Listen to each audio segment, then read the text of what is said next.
친밀함입니다. 그래서 이번에 특별히 주제를 우리 주 안에서의 친밀함을 막는 장애물이 무엇일까 생각을 해보면서 그것이 바로 육신이라는 생각이 들었습니다. 육신. 그래서 우리가 주 안에서 친밀해지고 싶은데 친밀함을 막는 가장 큰 대적이 바로 육신이라는 생각이 들었습니다. 육신. 혹은 죄된 본성이라고 할 수도 있고요. 이 문제를 어떻게 할 것인가에 관한 말씀을 드리고자 합니다. 이 부분이 처리가 되어야 우리가 진정으로 주님 안에서 하나 될 수 있고 친밀함을 유지해 갈 수 있다고 생각이 되거든요. 그래서 그 주님을 닮는 성화의 길이라는 이런 큰 제목 안에 이 육신을 어떻게 처리할 것인가 이 문제를 가지고 말씀을 2시간에 걸쳐서 증거하고자 합니다. 기도하고 말씀을 시작하겠습니다. 주님, 수양일을 축복해 주셔서 저희를 이 시간에 주님의 말씀 앞에 모일 수 있도록 인도해 주셔서 감사드립니다. 주님, 이 시간 저희의 마음을 모아주시고 하나님의 성령께서 저희 마음 가운데 역사하사 주님의 말씀이 저희 마음에 저희 심령 가운데 살아 역사하는 저희의 삶을 변화시키는 그러한 시간이 될 수 있도록 주님 이 시간을 축복해 주시기를 주님께 부탁을 드립니다. 이 시간을 온전히 주님께 부탁을 드리며 우리 주 예수 그리스도의 이름으로 감사하며 기도드렸습니다. 자, 이런 생각을 해봤는데요. 구원받은 후에 우리가 하나님을 닮는 길에서 맞이하는 가장 큰 대적은 무엇일까요? 성도님 여러분, 한번 생각해 보십시오. 우리가 하나님을 닮는 길에서 맞이하는 가장 큰 대적이 무엇일까요? 가장 큰 원수, 무엇이 우리의 앞길을 가로막고 있는 가장 큰 것이 되겠습니까? 우리 외부 환경일까요? 아니면 다른 성도들이 내 마음을 아프게 하는 걸까요? 어떤 게 하나님을 닮는 길에서 가장 큰 대적이라 할 수 있습니까? 그것은 바로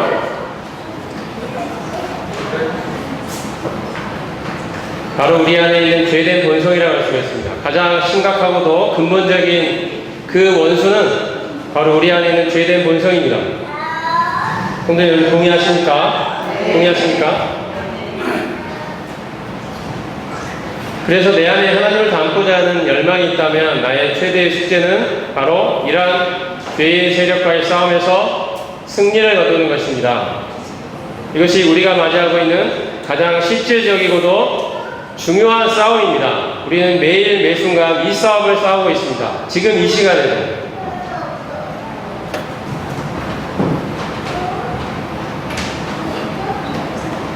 그래서 우리가 친밀함에 대해서 생각을 해보는데요. 우리가 다른 사람들, 성도님들 사이에 혹은 부부 사이에, 형제들 사이에, 자매와 사이에 일어나는 대부분의 문제들은 사실 나의 자존심, 나의 자아가 죽지 않는 데서 온다는 것을 우리가 잘 알고 있습니다. 이것도 다 동의하시죠? 동의하십니까? 나의 자아가 죽지 않는 데서 모든 문제가 시작이 됩니다. 예를 들어서 우리가 생활 가운데 매일 매순간 겪고 있는 이런 실질적인 문제들입니다. 우리는 마음이 상해서 삐칠 때가 많습니다. 나의 입장이나 나의 감정 이런 거를 고려해주지 않고 나의 자존심이 상하고 할 때 쉽게 삐칩니다. 그죠? 저도 자존심이 굉장히 센 사람인데요. 삐치고 토라질 때가 많습니다. 그 다음에 서운함을 느끼는 경우도 있습니다. 내가 나의 가치를 몰라줄 때, 내가 하는 일에 대해서 몰라줄 때, 내가 이만큼의 정도의 대접을 받을 사람인데 왜 내가 이 다른 성도한테 이런 무시를 당해야 되나? 왜 나의 이 섬김에 대해서 다른 성도들이 몰라주나? 내가 이렇게 고생하는 것을 왜 몰라주나? 이런 것들을 느낄 때는 굉장히 서운하고 섭섭한 생각이 듭니다. 왜 나의 진가를 못 알아주느냐? 내 봉사의 가치를 못 알아주느냐? 이런 섭섭함이 듭니다. 그리고 때로는 다른 성도들이 나보다 뭔가 잘하고 은사가 있어 보이고 더 인정을 받고 이런 것들이 있을 때 질투를 느끼기도 합니다. 시기심이 듭니다. 저 사람은 나보다 더 그렇게 인정을 받을 사람이 아닌 것 같은데 왜 저 사람은 저렇게 인정을 받을까? 이런 질투와 시기심이 우리 마음에 불현듯 찾아오는 경우가 많이 있습니다. 우리는 매일 매순간 이런 것들을 느끼고 있습니다. 우리가 무시당할 때는 기분이 굉장히 나쁘죠. 그리고 밤에 잠이 안 올 정도로 이를 부득부득 합니다. 억울함을 느낄 때 나는 이런 취급을 받을 사람이 아닌데 왜 저 성도한테 이런 말을 들어야 하나? 왜 저 성도가 나의 마음을 아프게 하는 것들을 내가 겪어야 하나? 내 마음에 왜 이런 상처를 주는 저 성도를 내가 이 억울함을 어떻게 풀어야 하나? 이런 생각들 때문에 기분이 아주 몹시 상하고 자존심이 상하는 경우가 많이 있습니다. 때로는 짜증이 나는 경우도 많이 있습니다. 내게 주어진 상황과 환경들, 이런 것들을 상황이 변하지 않고 계속적으로 나에게 짐으로 계속 다가오면 굉장히 짜증이 나고 답답하고 이런 걸 느끼는 경우가 있습니다. 다른 성도들에 대해서 용서하지 못하고 관용하지 못하고 계속 마음에 분을 품고 있는 경우도 많이 있습니다. 이런 것 외에도 이 모든 것들은 다 사실은 무엇이 문제입니까? 다른 성도가 나한테 잘못한 게 문제인가요? 다른 외부 환경이 나에게 우호적이지 않기 때문에 그것이 문제입니까? 우리들 마음에 하나님을 담는 것이, 하나님의 그 거룩과 영광에 참여하는 것이 나의 가장 큰 소원이 되어 있는 사람은 하나님이 내게 주어진 이 모든 상황과 환경들이 사실은 하나님께서 우리로 하여금 하나님을 닮도록 하시기 위해서 나에게 주신 최선의 환경임을 우리는 믿어야 하고 믿을 수 있습니다.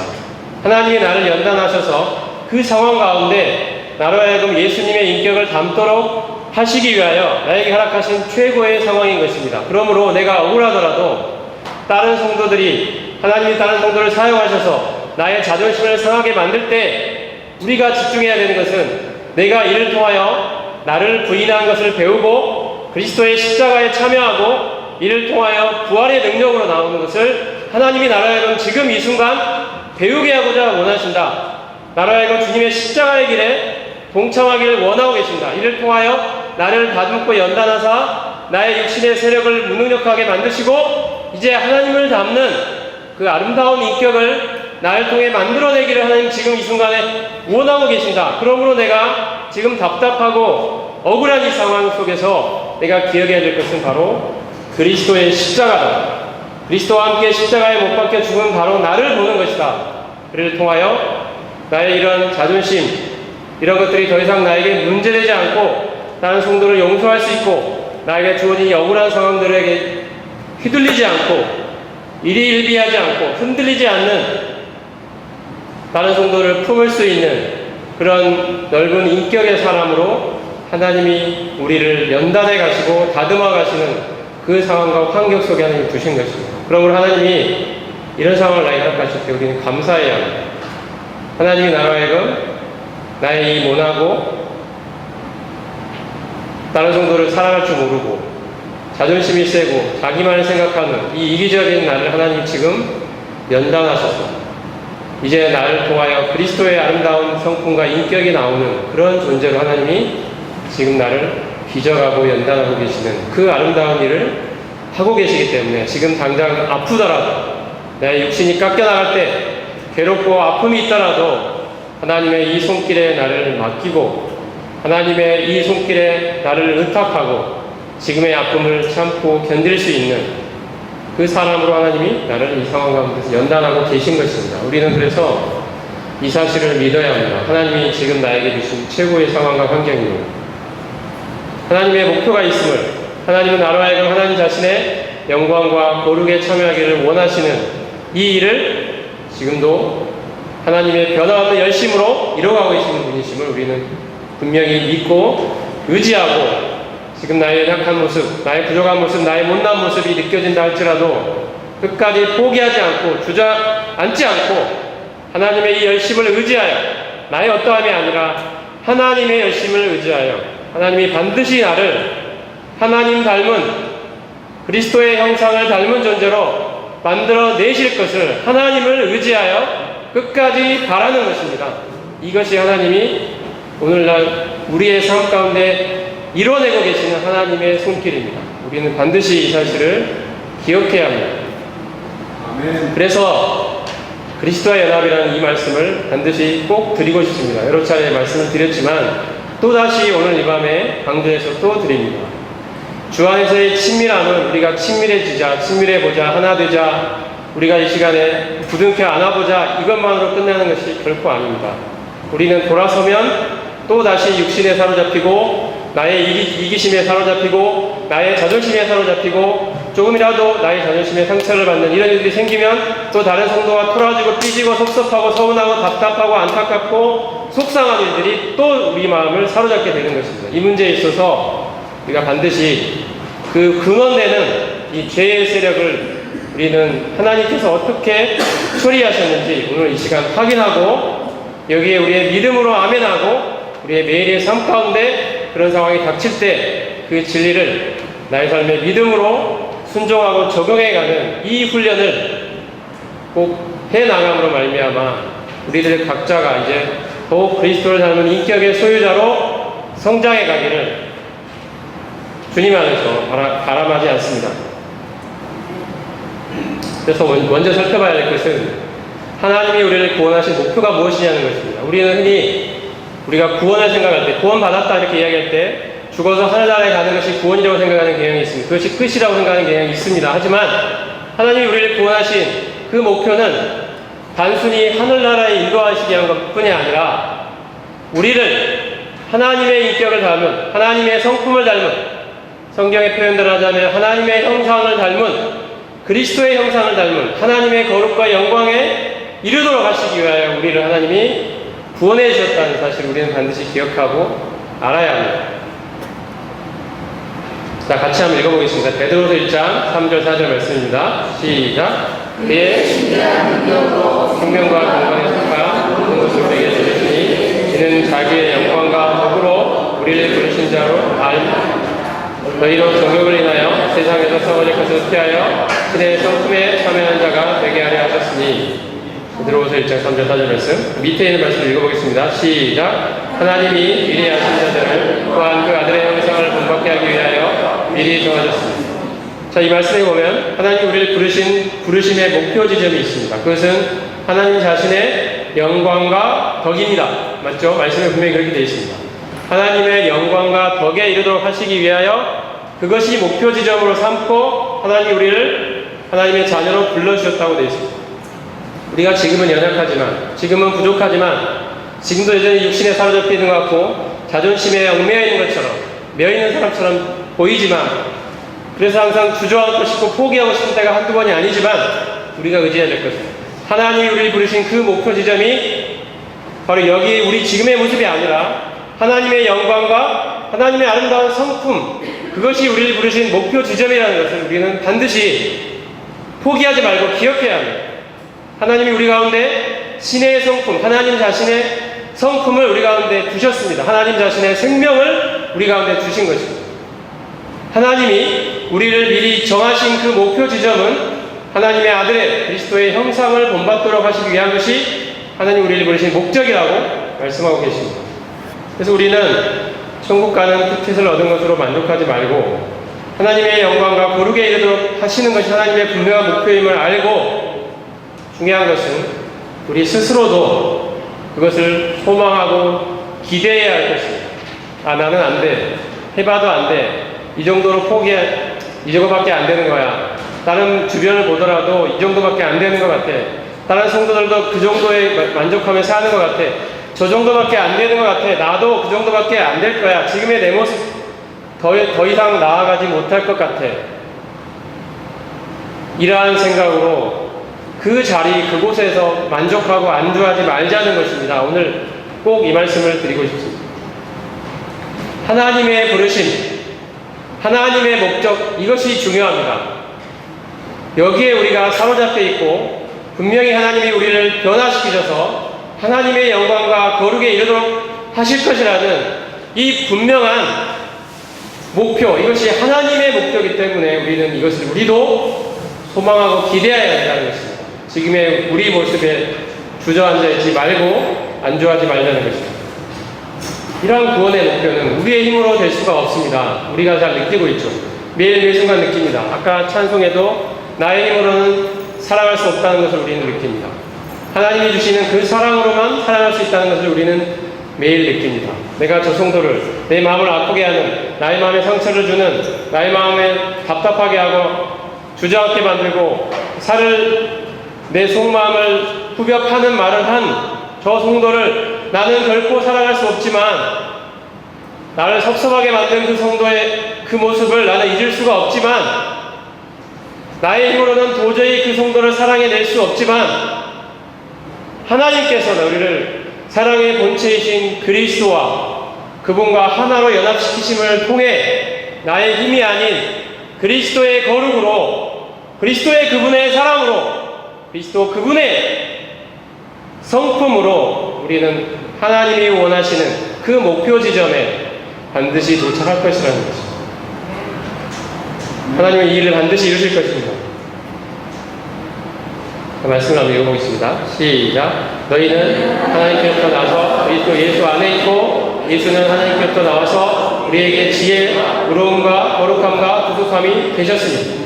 그리스도 예수 아니라는 말씀은 그리스도와의 연합을 표현하는 성경의 독특한 특별한 표현입니다. 바울은 이 표현을 통하여 우리가 우리의 거룩이신, 우리의 의가 되신, 우리의 구속이 되신 그리스도와 하나로 연합되어 그분 안에 있다는 것을 나타내고 있습니다. 우리는 힘이 없지만, 우리는 무능력하지만, 우리는 가난하지만 그리스도는 부유하시고 그분의 부유하심을 나의 것으로 삼을 수 있다. 왜냐? 내가 그리스도와 하나로 연합되어 있기 때문에. 나는 힘이 없지만 그리스도의 모든 풍성함이 이제 나의 것이 되었다. 내가 그분의 모든 것을, 좋은 것들을 내 것으로 소유할 수 있게 되었다. 나는 내 힘으로는 도저히 하나님의 영광에 이를 수 있는 일을 이뤄낼 수 있는 힘이 없지만, 그 자원과 능력이 나에게는 없지만 그리스도 그분이 나의 거룩이 되시고 그리스도 그분이 나의 완전한 의가 되셔서 하나님이 원하시는 그 일을 반드시 내 안에서 이뤄내실 것이다. 이 말씀을, 성경 말씀을 하고 있는 것입니다.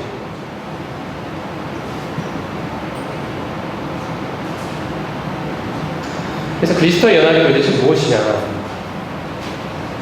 그것은 두 가지 측면에서 살펴볼 수 있습니다. 첫 번째는 그리스도의 사역, 그리스도의 죽으심, 그리스도의 부활, 그리스도의 승천을 나의 것으로 동일시할 수 있다.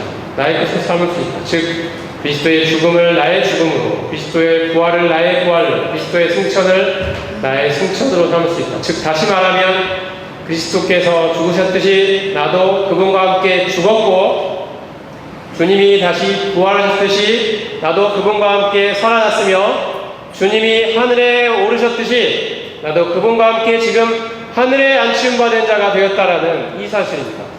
이게 우리의 정체성입니다.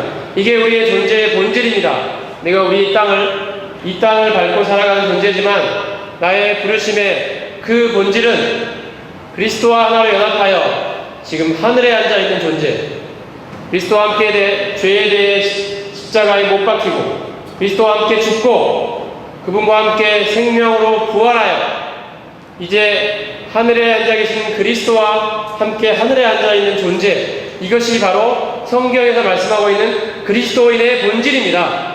이것이 그리스도의 연합이 표현하고 있는 우리가 누군가에 대한 성경의 해답입니다. 성경의 대답입니다. 나는 누구냐? 이 땅을 밟고 살아가고 있는 나는 누구냐? 세상의 거센 파도와 싸워가며 내 안에 있는 죄된 육신, 이 육신과 싸워가며 때로는 포기하고 싶고 주저앉고 싶고 넘어져서 그냥 바닥에 주저앉아 엉엉 울고 싶은 이러한 나를 설명하는 하나님의 시야에서 볼 때 나는 도대체 누구냐에 대한 성경의 해답입니다. 나는 그리스도와 함께 나의 육신은 십자가에 못 박힌 자다. 하나님 없이 살아온, 하나님을 거부하고 살아온, 하나님 대신 내가 주인이 되어 살아온, 하나님보다 죄를 더 사랑하고 나의 이기심을 높이고 나의 가치를 높이기를 원하고 살아온 그 나는 죽은 자임을 말씀합니다. 언제 어떻게 죽었느냐? 그리스도와 함께 연합하여 그분이 죽었을 때 나도 죽었다. 이 사실이 우리를 얼마나 자유롭게 합니까? 정말 자신에게서 해방되기를 원했던, 이 나를 꼭꼭 쌓아매고 있는 이 죄된 본성으로부터 해방되기를 원했던, 우리의 마음속에 하나님을 담고 이 죄를 멀리하고 거룩을 담고자 하는 열망이 있는 사람이라면, 내가 이러한 못난 내가, 육신이 사로잡혀 있는 이 내가 그리스도와 함께 십자가에 못 박혀 죽었다는 이 사실이 갖는 우리에게 가져다 주는 이 자유와 해방감은 이루 말할 수가 없습니다. 성경은 분명히 이 사실을 우리에게 말씀하고 있습니다. 우리에게 왜 힘이 없습니까? 왜 능력이 없습니까? 우리 스스로는 능력이 없지만 하나님이 나를 어느 자리에 어떻게 두셨는지를 아직 우리가 사실은 잘 모르고 있기 때문일 것입니다. 그 사실을 안다 해도 믿지 않으려 하고 있기 때문일 것입니다. 그리스도와의 연합은 내가 그리스도와 함께 십자가에 못 박혀 이미 죽었다라고 말합니다. 내가 죽어야 할 것이다 할지, 내가 앞으로 죽어야 한다, 그리고 죽게 될 것이다, 현재 진행이나 미래의 이야기를 하고 있는 것이 아니라 내가 그리스도와 함께 이미 십자가에 못 박혀 죽었다라고, 죄에 대해서 죽은 자라고, 이미 이루어진 일이라고 하나님이 말씀하시고, 이제 그것을 하나님이 이루신 일을 믿음으로 받아들이라고 말씀을 우리에게 강하게 말씀하고 있습니다. 분명하게 전달하고 있습니다. 그리고 이제 죄에 대해 죽었을 뿐 아니라 그리스도와 함께 생명으로, 새로운 생명으로 살아난 존재가 되었다고 말씀합니다. 이 사실이 갖는 의미를 나중에 다시 한번 살펴보겠습니다. 그리스도와 함께 이제 하늘에 앉은 자가 되었다. 하늘의 부르심을 입은 자가 되었다. 이것이 첫 번째 측면입니다. 두 번째 측면은 그리스도의 어떠하심을, 그리스도의 성품을 나의 것으로 동일시할 수 있다. 그리스도의 신의 성품을 나의 것으로 삼을 수 있다. 내 안에는 여전히 육신이 나를 사로잡고 있고 활개치고 있지만, 나의 힘으로는 도저히 이것을 벗어낼 수 없지만, 내 안에서 어떤 선한 것이 나와서 하나님이 원하시는 거룩을 이뤄낼 수 있는 그 자원과 원동력이 내 안에는 없지만, 나와 하나로 연합되어 있는 그리스도, 그분의 풍성하신 그 신의 성품, 그 생명이 내 안에 흘러넘쳐서 나를 통하여 하나님의 아름다운 성품이 나타나는 존재로 만드시기 위해서 나를 그리스도와 하나로 연합시키셨다. 하나님이 그리스도의 새로운 성품이, 신의 성품이, 그 생명이 나를 통해 흘러나오도록 그리스도께서 나와 하나로 연합되셨다. 내 자신을 볼 때는 너무 연약하고 부족하고 못나고 참 어찌바 할 바를 모르는, 정말 스스로가 싫은 존재지만 그리스도, 그분이 내 안에 살아계시기 때문에, 그분이 나의 생명이 되어 계시기 때문에 우리에게 희망이 있습니다. 우리는 결코 너무 주저앉아 포기해서는 안 됩니다. 실패할 때마다 우리는 다시 일어나야 합니다. 왜냐하면 그리스도, 그분을 의지할 수 있기 때문입니다. 그분의 성품이, 그분의 신의 성품이 내 안에서 이제 나타나는 존재로 삼아주셨기 때문입니다. 우리는 이 원리가 어떻게 구체적으로 내 삶에 실현될 수 있는지를 이제 말씀을 통해 앞으로 2시간에 걸쳐 살펴볼 것입니다. 이것이 전체적으로 살펴본 그리스도의 연합이라는 측면입니다. 이 그리스도의 연합을 통하여 하나님이 원하시는 그 거룩을 하나님이 만들어 가신다. 이것이 성경이 증거하고 있는 분명한 진리입니다. 그래서 그리스도의 사역에 연합했다는 것은, 말씀을 읽어보겠습니다. 시작. 내가 그리스도와 함께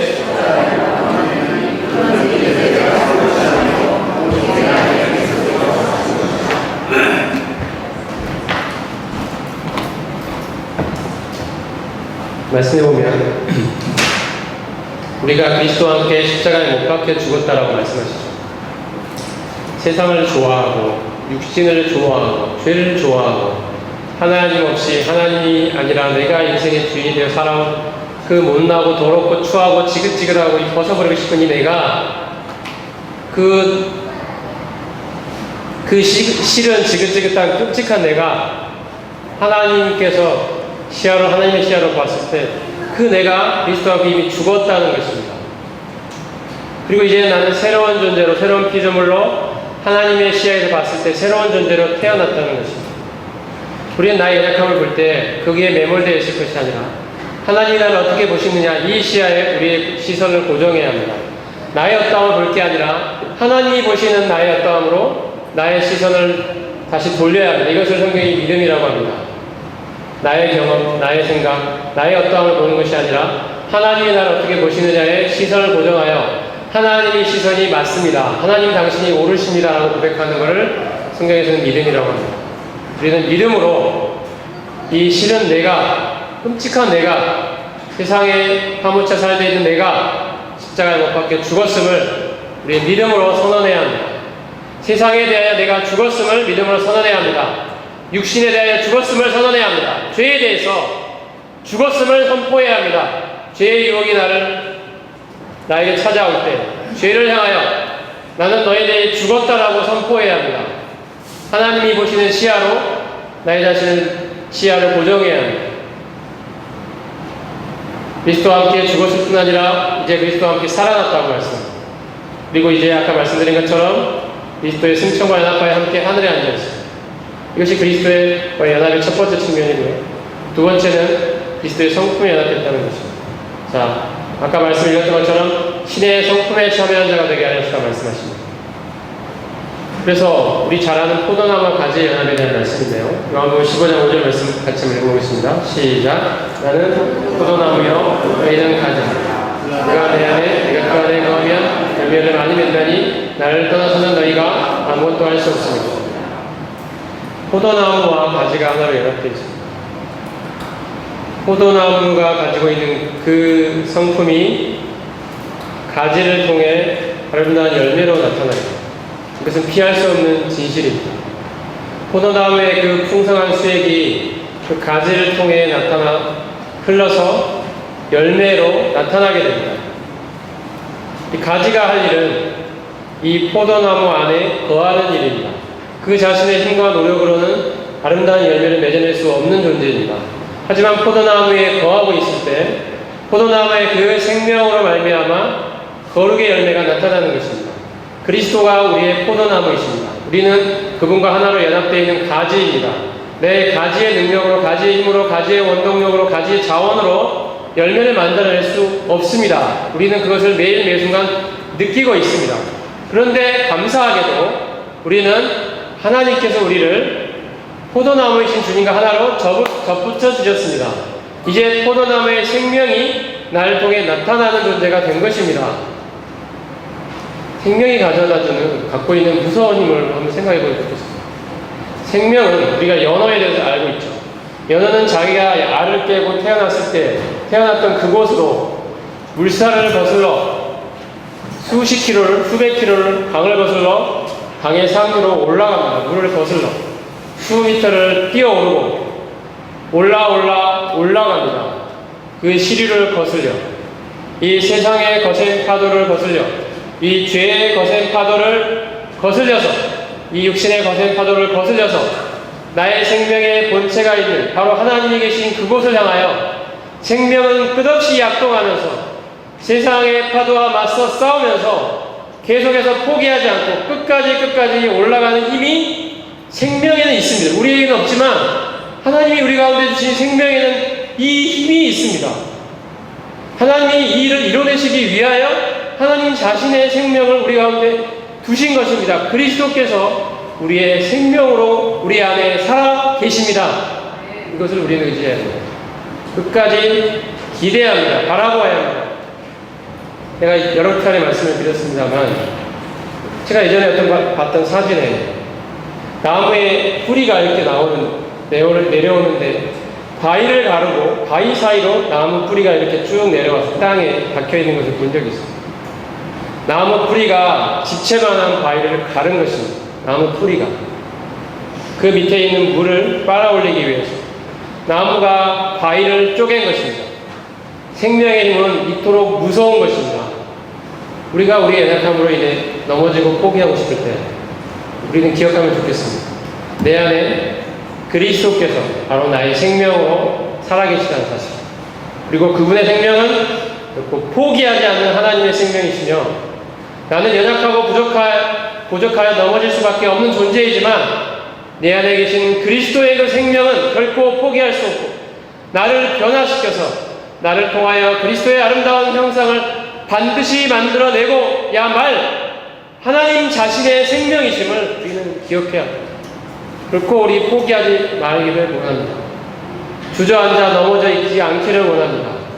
우리 반드시 일어나야 하는 존재들입니다. 하나님이 반드시 이루어내실 것입니다. 그분 자신의 열심으로, 포기하지 않는 열심으로. 그것 때문에 우리를 그리스도를 생명으로 하여 우리를 그분과 연합시키신 것입니다. 그래서 그리스도인에서 나라는 존재는 옛사람이 죽은 존재입니다. 하나님 없이 살아온, 죄를 즐기며 죄를 좋아하며 내가 주인 되어 살아오는 옛사람은 십자가에 못 박혀 죽은 자입니다. 이제는 그리스도께서 나의 생명으로 내 안에 살아계십니다. 그러므로 그리스도께서 계신 위의 것을 찾으라라고 성경은 말합니다. 밑에 있는 갈라디아 2장 20절을 다시 한번 읽어보도록 하겠습니다. 시작. 내가 그리스도와 함께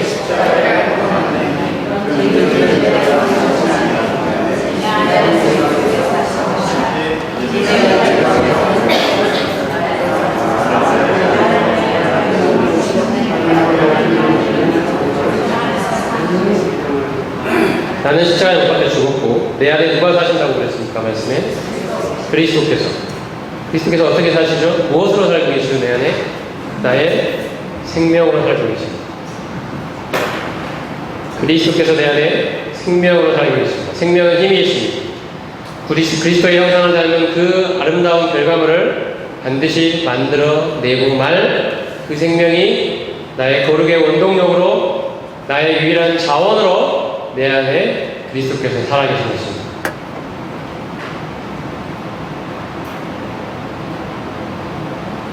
이전에 우리가 잘 아는 조지 밀러 잘 아시죠?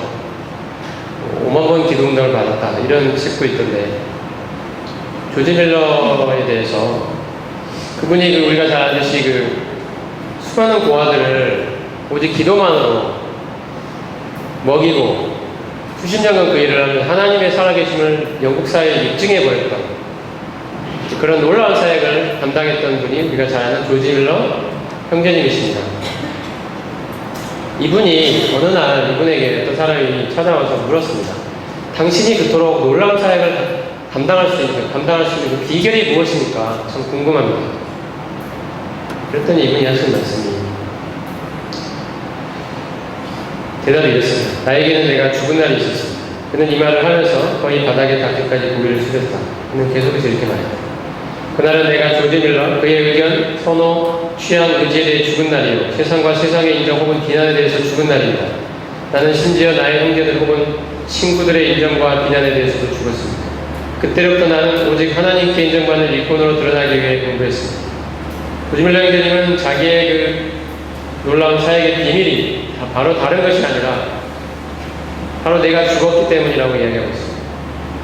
내가 죽은 날이 있었기 때문이라고 말하고 있습니다. 조지 밀러, 그의 선호, 그의 의견, 그의 취향, 그의 의지에 대해 죽은 날이 있었고 세상과 세상의 비난, 인정, 친구들의 인정과 비난에 대해서도 죽은 날이 있었다는 것입니다. 다른 성도들이 나를 비난하고 나의 마음을 섭섭하게 하고 나에게 걸맞는 대접을 해주지 않고 이럴 때 내 마음이 섭섭하고 억울하고 답답하고 그 성도들을 비난하고 싶고 공격하고 싶고 그 성도를 향하여 거센 날선 말을 하고 싶고 삐치고 토라지고 에이 집어치우지 나를 인정하지도 않는 이 교회 이 성도들 내가 여기에서 뭘 할 것인가, 에이 이럴 바에 때려치우겠다, 나 이제 교회 안 나온다, 나 이 집회 안 나온다, 이 모임에 안 나온다, 내가 이렇게 나를 알아주지 않는데 어떻게 나를 무시하고 나를 제대로 대접해주지 않고 이런 곳에 내가 왜 있어야 되느냐, 이런 마음이 우리는 수시로 찾아오는데요. 조지 밀러 형제님의 고백을 기억하면 좋겠습니다.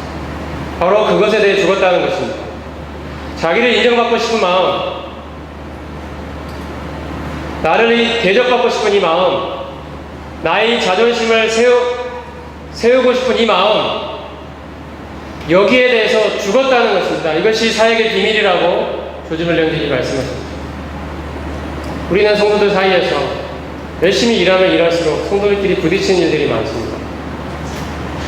왜 수양회를 준비하면서도, 수양회 진행하는 과정에서도, 또 앞으로 교회 가운데 섬기는 이 여러 가지 과정들 가운데서 우리가 일을 많이 하면 많이 하고 섬기는 일이 많아질수록 성도들 사이에 부딪히는 일들은 더 비례적으로 많아집니다. 이럴 때 반드시 그런 일들이 일어납니다. 아까 말씀드렸듯이 서운하고 답답하고 억울하고 섭섭하고 속상하고 기분 나쁘고 내 대접을 안 해주고 나의 진가를 안 알아주고 나의 가치를 세워주지 않고 이럴 때 내가 속상하고 그냥 다 포기해버리고 싶고 그냥 다 집어치우고 싶고 그냥 그 성도를 완전히 비난하고 싶고 이런 마음들이 우리 수시로 찾아오는데요. 여기에서 우리의 친밀함이 바로 깨지는 주된 주범이 거기에 있다고 생각합니다. 기분이 좋을 때, 서로 관계가 좋을 때 이렇게 친밀하게 지내다가도 그 한두 마디 말 때문에, 그 성도가 나에게 보이는 그 한마디 말 때문에, 그 태도 때문에 속상하고 답답하고 억울하고 기분 나쁘고 이런 일들이 우리는 수시로 찾아옵니다. 그럴 때 우리는 미치고 토라지고 섭섭하고 이렇게 되죠.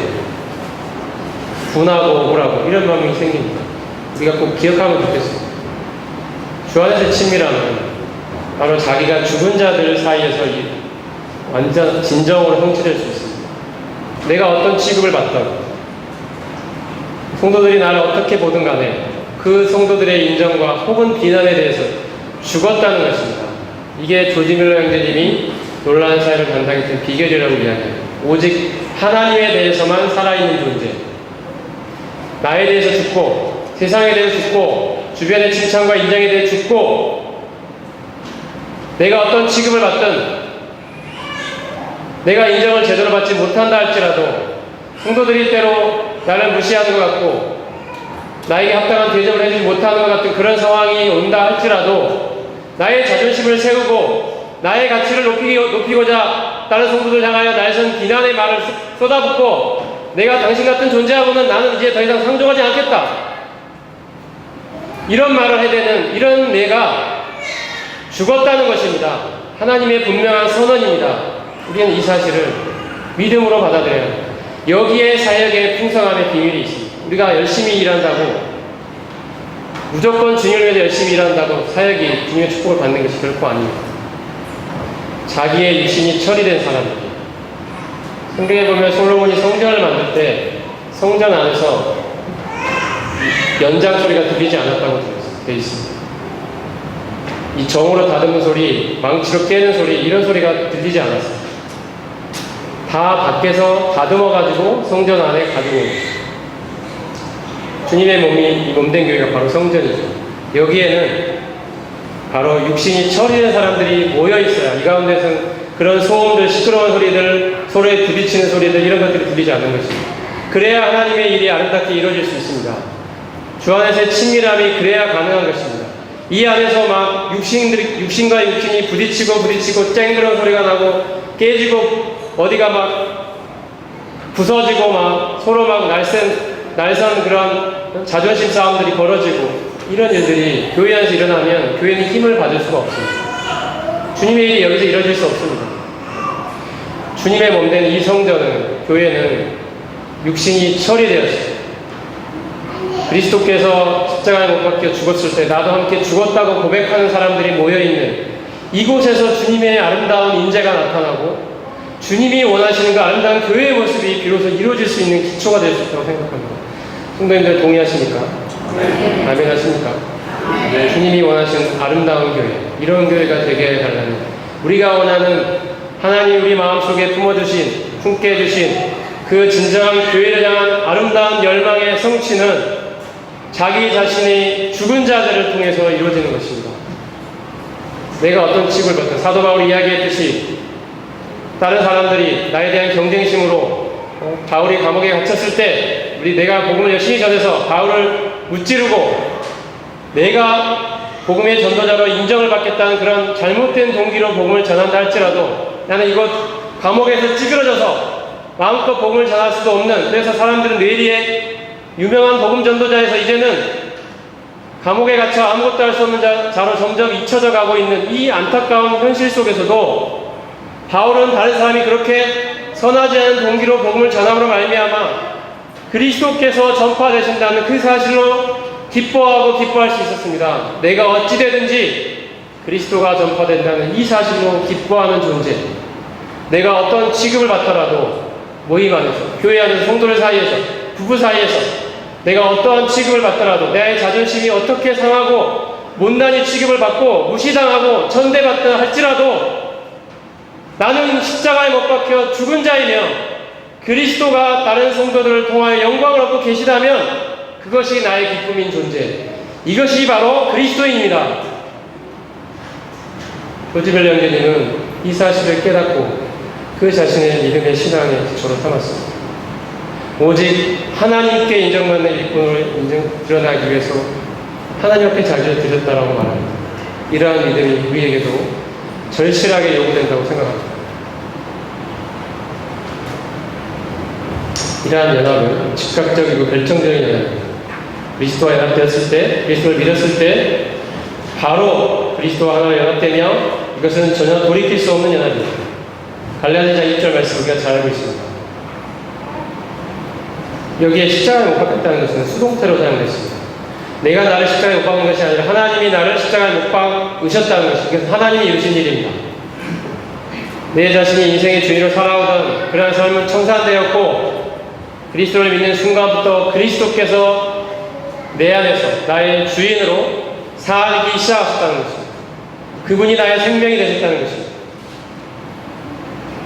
그래서 옛사람은 아담 안에 있을 때의 내 모습 옛사람은 육신의 지배를 받던 이 옛사람은 십자가에 못 박혀 죽었습니다.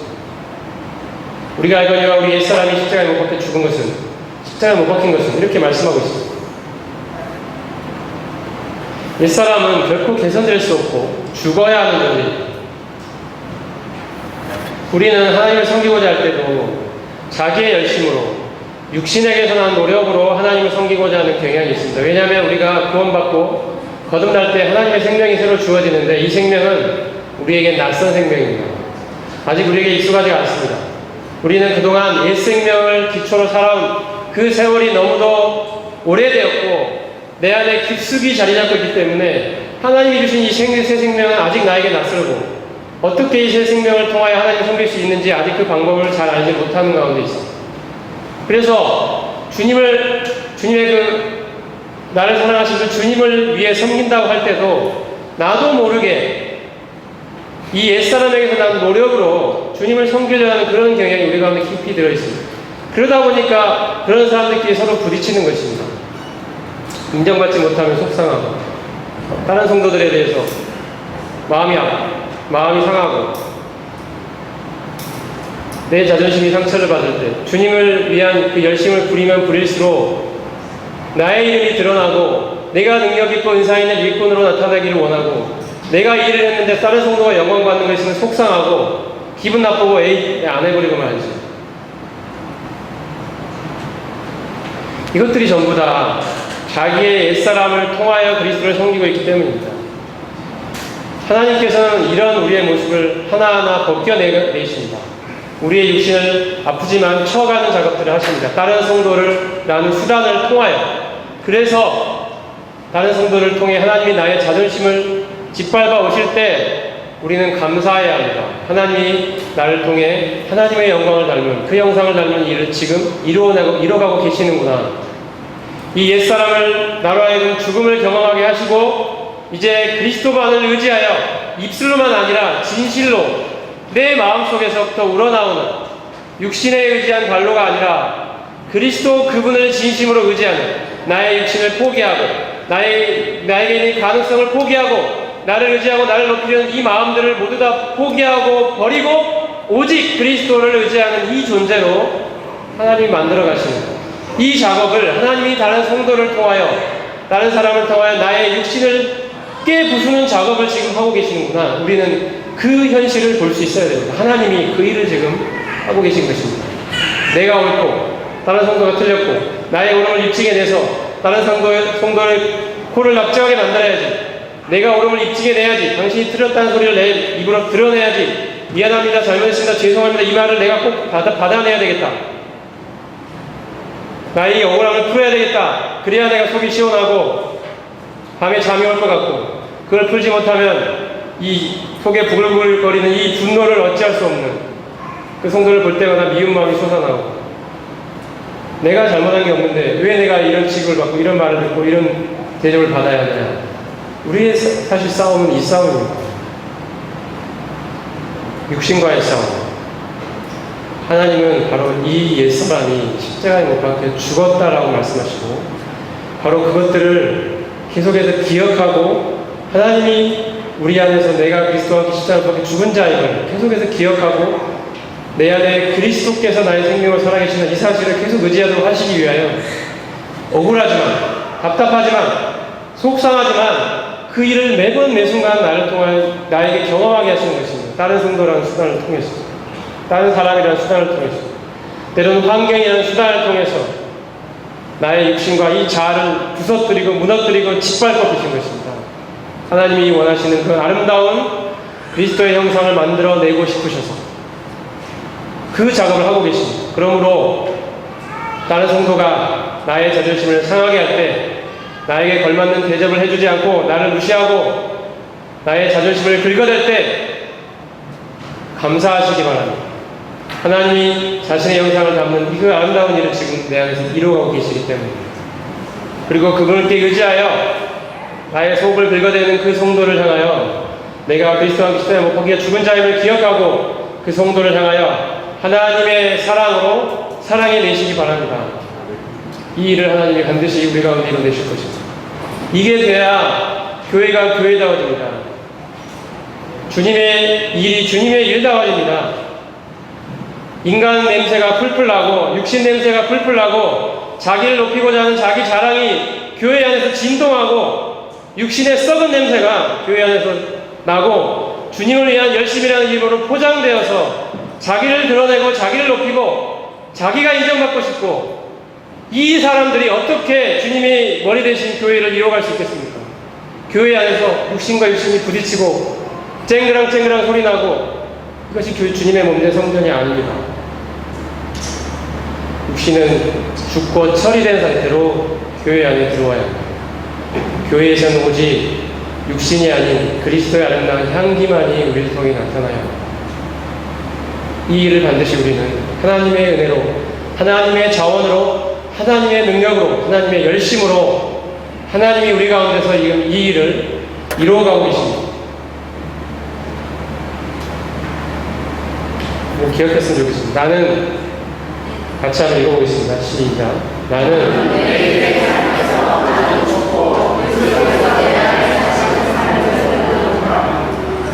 이것이 거룩을 이루어갑니다. 죄된 본성과의 싸움을 싸워야 합니다. 육신이 아직 여전히 우리 가운데 남아있는 그 사람이 이 세상 가운데 죄와 싸워가야 하는 이 현실 가운데는 우리가 반드시 기억해야 하는 하나님이 우리가 내 안에 이루신 그 진실은 뭐냐면 바로 내가 그리스도와 함께 십자가에 못 박혀 죽었다는 사실이 있습니다. 그 육신, 그 죄된 본성 이런 모든 것들을 처리하시기 위하여 하나님께서 나를 그리스도와 함께 십자가에 못 박혀 죽게 하셨습니다. 이것은 하나님이 이루신 일입니다. 그리고 그리스도가 내 안에 나의 생명으로 살아계십니다. 나의 부활 생명으로 살아계십니다. 자기 자존심이 나를 계속해서 얽매어 오고 나를 계속해서 흔들어 놓고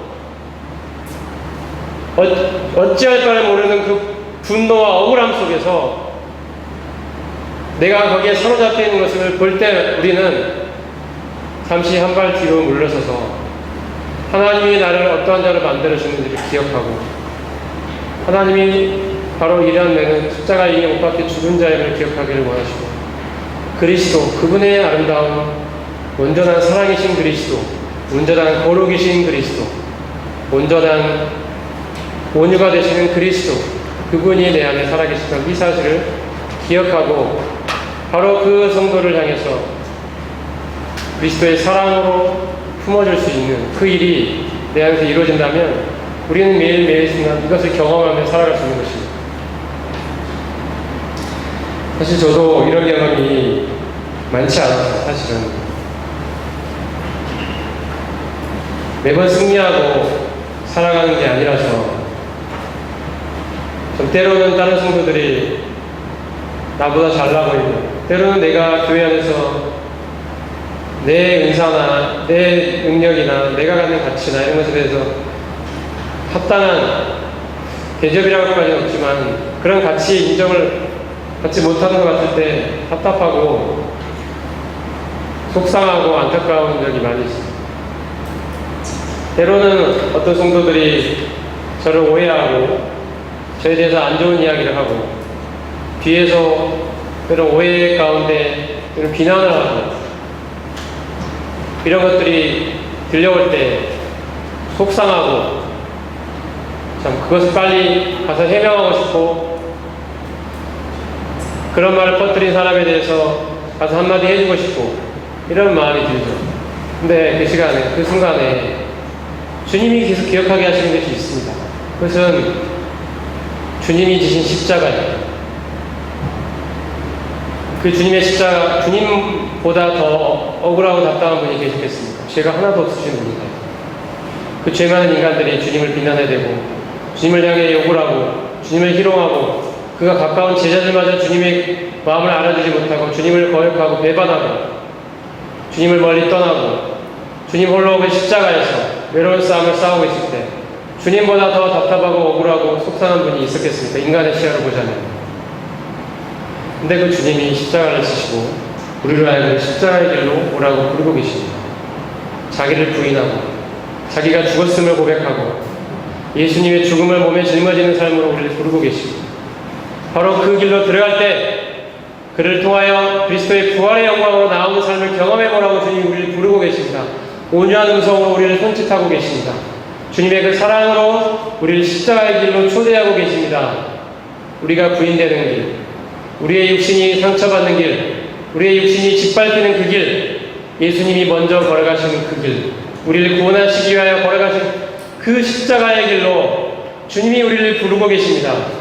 나와 함께 십자가에 참여하지 않겠느냐고 온유하신 음성으로 부르고 계십니다. 그것이 주님과 연합된 자의 삶이라고 주님이 우리를 부르고 계십니다. 내가 억울하게 답답하게 인정받지 못하고 이런 모든 순간순간마다 속상하고 자존심이 상하고 나를 알아주지 못하고 이런 모든 순간순간마다 주님이 우리를 십자가의 길로 부르고 계심을 기억하면 좋겠습니다. 내가 그리스도와 함께 십자가에 못 박혀 죽은 자임을 주님은 계속해서 기억하기를 원하십니다. 그럴 때 우리 안에 진정으로 다른 성도를 향한 사랑이 솟아납니다. 주님의 그 마음이 우리 가운데 솟아납니다. 주님의 겸손하심이 우리 가운데 나타납니다.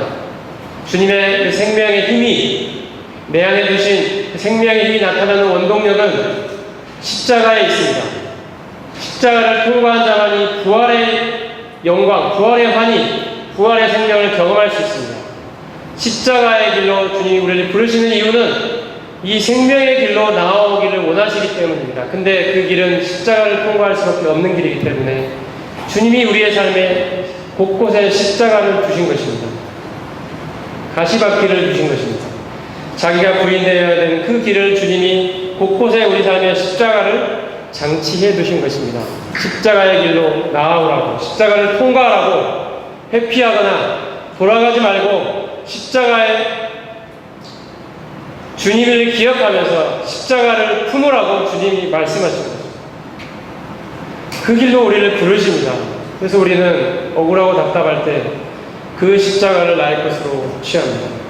내가 그 십자가에서 함께 주님의 고난에 연합하여 그분의 죽으심에 연합하여 함께 죽은 자임을 기억하고 그 십자가를 나의 십자가로 품어냅니다. 감싸 안습니다. 거기서 함께 죽습니다. 이것이 성도가 걸어가야 하는 그리스도와의 연합된 자가 걸어가는 삶입니다. 이것을 통해 주님의 이제 아름다운 성품이 나를 통해 나타납니다.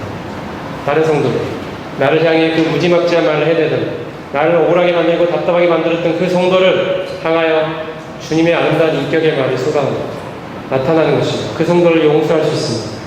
그 성도를 사랑할 수 있습니다. 그 성도를 진심으로 위해 줄 수 있습니다. 그를 위해서 기도해 줄 수 있습니다. 그리고 그리스도께서 이제 나타나심을 인하여 기뻐하며 감사하는 삶을 살아갈 수 있는 것입니다. 이전에 다른 성도님이 저에 대해서 크게 오해를 하시고 비난하고 다른 성도를 향해서 내가 모임생활을 오래 했지만 나이 드신 분이었는데 문영원 형제 같은 형제를 본 적이 없고 그렇게 건방지고 이런 이야기를 해드릴까 무슨 오해가 있었어요. 근데 답답함이 있었습니다. 억울함이 있었습니다. 가서 그렇지 않다고 말해주고 싶고 풀어내고 싶고 그 말이 통하지 않는다면 진짜 나이 드신 분이지만 쥐어받고 싶고 그랬는데 주님이 그때 기억하게 하셨습니다. 주님이 십자가의 길로 나를 부르고 계십니다. 내가 언제 주님의 십자가를 접을 일이 있겠는가? 바로 이 순간이다. 주님이 바로 십자가로 나를 부르고 계십니다. 그래서 그분을 향해서 사실 내가 당한 사람은 나고 억울한 사람은 나지만 그분을 향해서 마음속에 우러나오는 진심으로 그분을 향해서 정말 잘못했습니다. 죄송합니다. 형제님의 마음을 아프게 했다면 정말 제가 잘못했습니다. 죄송합니다. 형제님 제 잘못을 용서해 주십시오. 이렇게 진심으로 그분을 향해 빌 수 있었습니다. 그리고 속으로는, 마음속으로 많이 울었습니다. 내가 뭐길래 주님이 이 십자가의 삶에 나를 부르고 계십니다. 나를 초대해 주시고 함께 참여하도록 은혜로 나를 초청해 주셨는가. 주님이 걸어가신 그 길을 정말 한 걸음이, 지금 내가 작은 걸음이지만 그 십자가의 길에 내가 한 걸음이라도 다가설 수 있도록 주님이 그 길로 나를 불러주셨다는 이 사실로 말미암아 마음속으로는 참 많이 울면서 그분을 향해서 정말 잘못했습니다. 죄송합니다. 제가 정말 잘못했습니다. 저를 용서해 주십시오. 그렇게 말할 수 있었습니다. 그리고 저의 마음에는 주님이 주시는 기쁨이 있었습니다. 그분이 나에 대한 오해를 풀든 안 풀든 그것과 관계없이 내 마음에 주님이 주시는 기쁨, 주님의 승리에 내가 동참했다는 그 기쁨이 나의 삶에 찾아온 것입니다. 나의 용서하지 못하는 이 나를 이길 수 있게 하시고 그 주님의 십자가를 통과해서 주님이 원하시는 그 삶을 이제 살 수 있도록 그 열매를 만들어낼 수 있는 그 주님의 낮아지심과 주님의 인격에 참여할 수 있게 해주신 이 일이 감사가 돼서 이것이 진정한 승리가 아니겠습니까? 이것이 진정한 승리입니다. 이게 생명의 나타남입니다. 내 안에 주님의 인격이 작지만 체험된 것입니다. 이런 일들이 주님께서 우리의 삶에 계속해서 우리의 삶에 일으키게 하고 계십니다. 일어나게 만들고 계십니다. 우리는 이 사실을 반드시 기억하면 좋겠습니다. 나는 그리스도와 함께 십자가에 못 박혀 죽은 자라는 것입니다.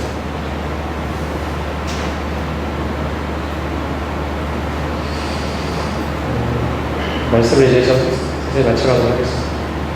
옛날에 허드슨 테일러가 이런 말을 한 적이 있습니다. 같이 한번 읽어볼까요? 좀 깁니다만 같이 읽어보겠습니다. 시작. 사랑하는 주여, 부활 승천하신 구주와 참으로 하나가 되고 그리스도의 일부가 된다는 것은 놀라운 것입니다.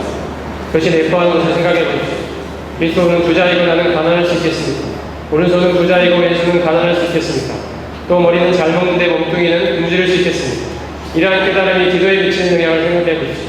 은행 직원이 고객에게 그 수표를 작성한 것은 당신 손이지 당신이 아닙니다. 저는 이 금액을 당신 손에 지불해야지 당신에게는 지불할 수 없습니다. 라고 말할 수 있겠습니까? 주님의 무궁한 자원은 곧 저의 것입니다. 주님은 곧 저의 것이기 때문입니다. 주님은 저와 함께 계시며 제 안에 계시기 때문입니다.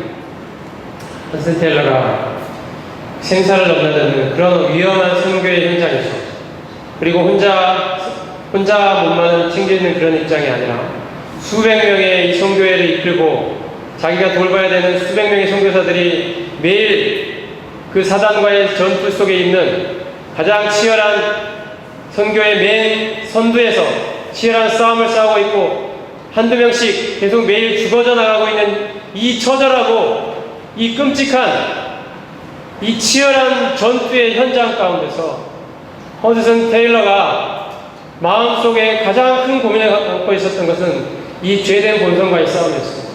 참 아이러니하게 그런 외부적인 환경이 아니었고 그런 어려움이 아니었고 자기 마음에 평안이 쉽게 사라지고 자기 마음에 다른 성도에 대한 판단이 쉽게 찾아오고 자기 자신의 이 부족함과 연약함 속에서 포기하고 주저하고 싶고 다른 사람을 향해서 짜증을 내고 마음속에 스트레스를 통해서 이 신경이 예민해지고 주님의 그 온유하고 그런 사랑의 그런 말이 나오는 것이 아니라 다른 성도를 향한 판단의 말이 나오고 비난하고 지적해대는 말이 나오는 이러한 자기 자신이 너무도 싫었던 것입니다.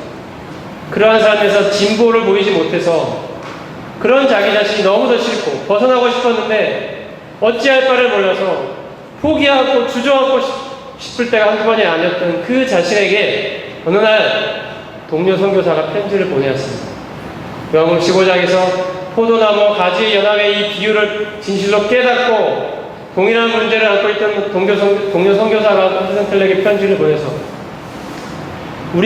내가 가지로 그 풍성의 본체이신 그리스도와 하나로 연합되어 있다는 사실을 생각해봐라. 나의 연약함과 무능력함을 보지 말고 나와 하나로 연합되어 있는 그분이 가지신 모든 풍성이 바로 그분과의 연합을 통해 나의 것이 되었음을 생각해봐라. 나의 힘으로 나의 자원으로는 이 모든 일을 이뤄낼 수 없고 내가 아무리 애쓰고 수고하고 바둥거리고 평안과 안식을 얻지 못해 계속해서 애를 쓰고 수고하지만 얻어낼 수 없는 그 일을 주님은 내 안에서 이루어가고 계시다. 주님의 힘으로 이뤄낼 것이다. 주님이 나의 풍성한 자원의 근원 되신다. 주님이 나의 모든 것이 되신다. 나의 힘과 노력과 애씀과 수고로 되는 일이 아니야. 주님의 그 풍성함이 나의 것이 될 때 그 일이 이루어진다. 근데 그 일을 하도록 하시기 위하여 주님이 하나님께서 나를 그리스도 하나로 연합시키셨다. 이 편지를 허슨텔에 보내고요. 그가 주님의 은혜로 바로 동일한 진리를 말씀 통해 깨닫게 되고 누이에게 보낸 편지가 바로 이 편지입니다. 나는 연약하지만, 나는 못나지만, 나는 주저앉고 싶지만, 나는 포기해버리고 싶지만, 나는 가난하지만 주님은 강하시다. 그리고 그 주님의 강함이, 주님의 부요하심이 바로 나의 것이다.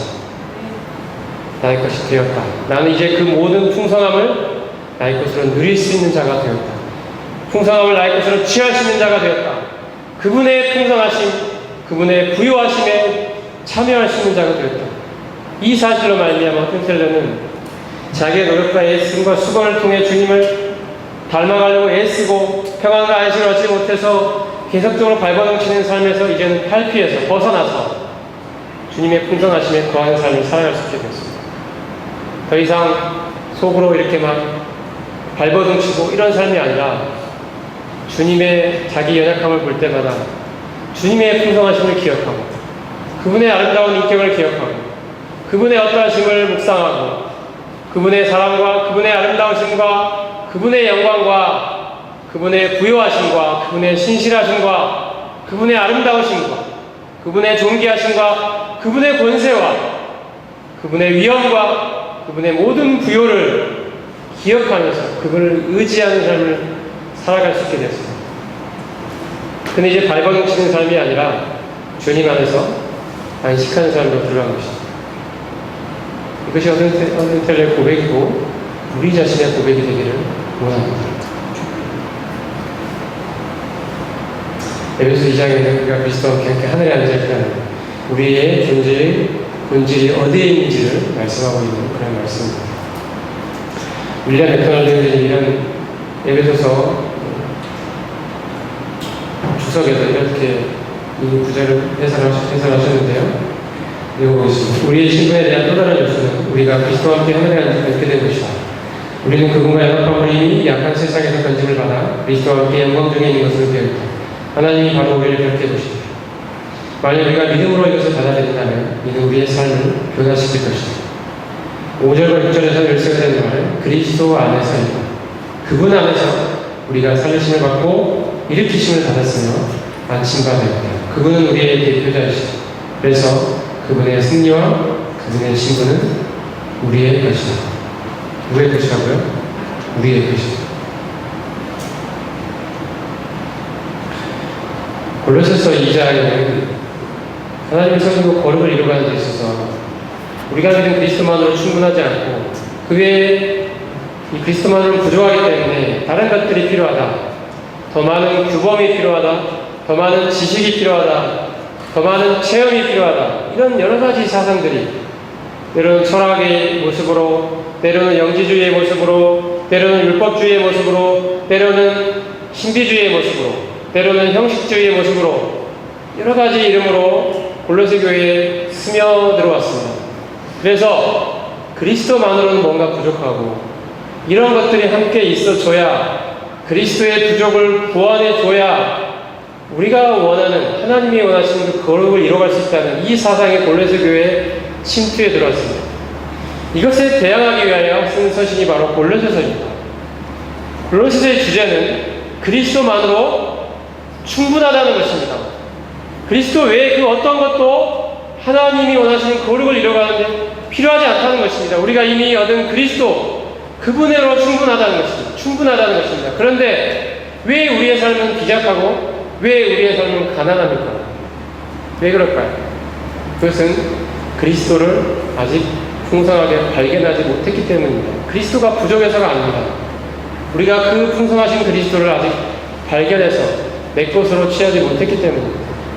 우리는 아직 머릿속에 지식으로만 갖고 있을 뿐, 내 삶의 인격으로, 내 마음의 중심으로 그리스도를 풍성하신 부분을, 그리스도의 풍성과 부여를 나의 것으로 아직 삼지 못했기 때문입니다. 그래서 골로새서는 그리스도를 발견하라고 이야기합니다. 그리스도를 발견하라고 이야기합니다.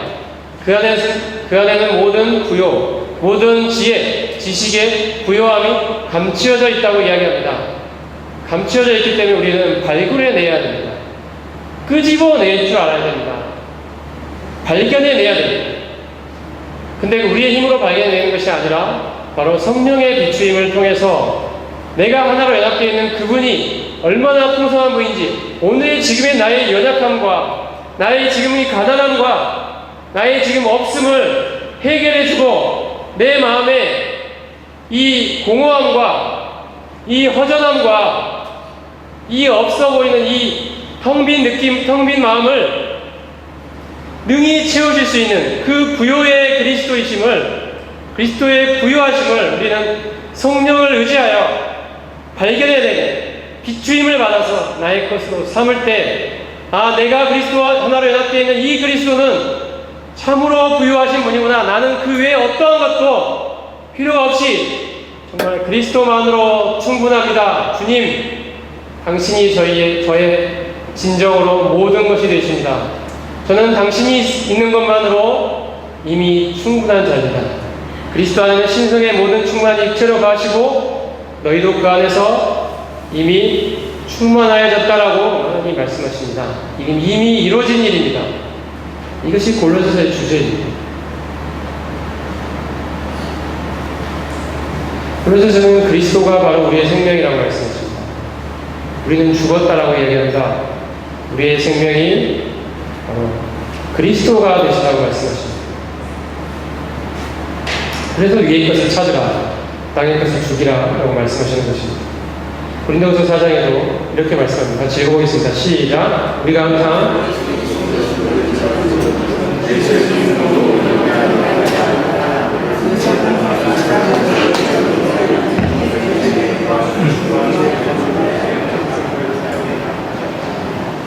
개혁 개정령에는 우리가 항상 예수의 죽음을 몸에 짊어졌다고 이야기합니다. 예수님이 죽으신 사실을, 십자가에 못 박혀 죽으신 사실을 우리의 몸에 짊어지고 다닌다는 것입니다. 그것이 무슨 뜻이겠습니까?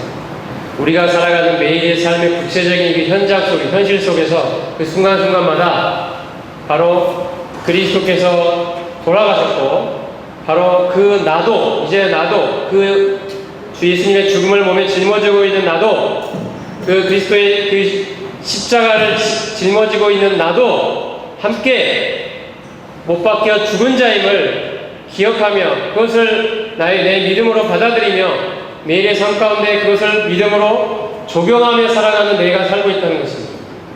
그게 예수님의 죽으심을 몸에 짊어지고 살아가는 사람의 삶입니다.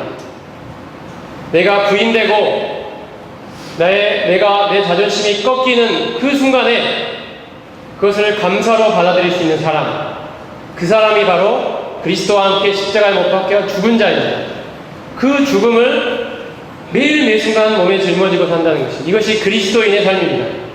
그렇게 살아갈 때 감사한 것은 예수의 생명이 나타난다는 것입니다. 그걸 통해서 예수님의 살아있는 그 생명이, 내 안에 살아계신 그리스도, 내가 내 안에 그리스도께서 살아계신데도 왜 그리스도는 내 안에 능력으로 역사해주고 있지 않은가? 우리의 질문은 그것 아닙니까?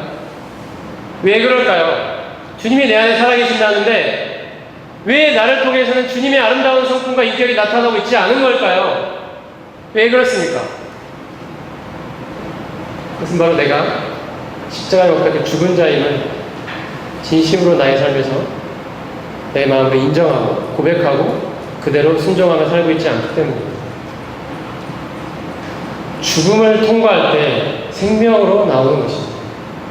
예수님의 생명, 내 안에 살아계신 이 그리스도의 생명이 나타나려면 죽음이 먼저 있어야 합니다. 죽음을 통해서 예수님의 생명이 나타나는 것입니다. 그래서 계속해서 오늘은 이 이야기를 하고 있습니다. 죽음을 통과하여 생명으로 나아오시도록 말씀을 통해 계속해서 우리가 그런 말씀들을 찾아보고 있습니다. 예수의 생명이, 그래서 우리 산자가 항상 예수를 위하여 죽음에 넘기움은, 예수를 위하여 죽음에 넘기운다는 말은 다른 말로 표현하면 예수를 대신하여 죽음에 넘기운다는 말로 표현할 수 있습니다. 전에 예수님이 죽음에 넘기셨는데 이제는 우리가 예수님의 자리에 선다는 것입니다. 예수님이 죽으신 것처럼 나도 죽은 자가 된다는 것입니다. 그렇게 죽음에 넘기우는 것, 하나님이 우리를 그리스도와 함께 십자가에 못 박혀 죽은 자로 고백할 수밖에 없는 상황과 환경으로 우리를 몰아넣으시는 것은 그 말입니다. 무엇 때문이냐, 무엇을 목표로 하는 것이냐, 바로 예수의 생명이 바로 우리 썩어져 죽어져 버릴 이 육체에 나타나게 하는 것입니다. 여러분, 내 주변의 다른 사람들이 이 나라는 육체, 이 썩어져 버릴 육체를 통해서 그 썩은 진동하는 육신의 그런 냄새를 맡는 것이 아니라 예수님의 생명의 냄새를 맡는 일이 일어난다면 이것보다 더 영광스럽고 기쁜 일이 있겠습니까? 그렇죠? 우리의 소원이 그거 아닙니까? 나를 통해 예수님의 인격이 나타나는 것입니다. 예수님의 사랑, 예수님의 온유하심, 예수님의 진실하심, 신실하심, 예수님의 오래 참으심, 예수님의 기쁨, 이런 것, 예수님의 오래 참으심, 이런 것들이 나타나는 게 우리의 소원 아닙니까? 나를 보면서 다른 성도가 참 부족한 것 같지만 그래도 나를 통해서 예수님의 어떠하심을 발견해내는 사람, 예수님의 인격의 그 향기를, 그 흔적을 맡을 수 있는 존재로 내가 그런 사람이 되어 있는 것, 이것이 우리의 삶의 진정한 소망입니다. 내가 주님을 위해서 일을 많이 하고 무슨 이런 일도 하고 저런 일도 하고 놀라운 은사를 가지고 많은 오랜 세월 동안 주님을 섬기고 많은 사람들을 구원케 하고 많은 사람들을 도와주고 여러 가지 일들을 많이 한다 할지라도, 이름 있는 은사자를 봉사자로 이름이 난다 할지라도 정말 그것이 중요한 게 아니라 하나님 안에서 우리 속에 있는 진정한 소원은 그리스도를 담는 것이 아닙니까? 그리스도의 아름다운 모습이 나를 통해 드러나는 것이 아닙니까? 주님의 아름다운 성품이 이 나라는 이 썩어져 버릴 나 같은 존재를 통해서 주님의 생명이 드러나는 그 존재로 살고 싶지 않습니까? 우리는 그것이 우리 삶의 진정한 소원이 아닙니까? 다른 어떠한 것보다도 주님의 아름다움을 드러내는 존재로 사는 것. 그렇게 되려면 항상 예수님의 죽음의 자리에 내가 서야 합니다. 그것 때문에 바울이 항상 죽음을 마다하지 않았던 것입니다.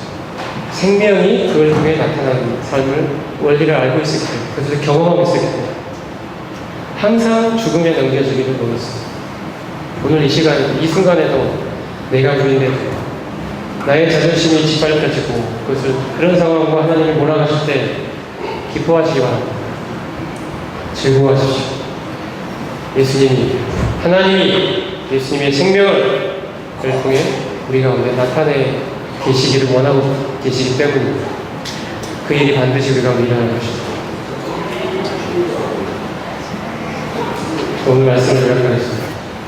그리스도의 연합이라는 것은 그리스도의 사역을 나의 것으로 동일시할 수 있다는 첫 번째 측면하고, 그리스도의 어떠함을 나의 것으로 동일시할 수 있다는 두 번째 측면이 있다는 사실을 말씀드렸습니다. 우리는 그리스도와 함께 연합하여 그분과 함께 죽고 그분과 함께 부활했으며 그분과 함께 하늘에 앉힌 바가 되었습니다. 그리고 그리스도의 아름다운 성품을 바로 나의 것으로, 이제 그분과 새로운 생명 안에서 포도나무와 가지 연합처럼 연합되어 있기 때문에 주님의 풍성한 그 아름다운 성품을 이제 내 안에서도 동일하게 발현할 수 있는 그 근거를 얻게 됐다는 이 두 가지 사실을 오늘 말씀드렸습니다.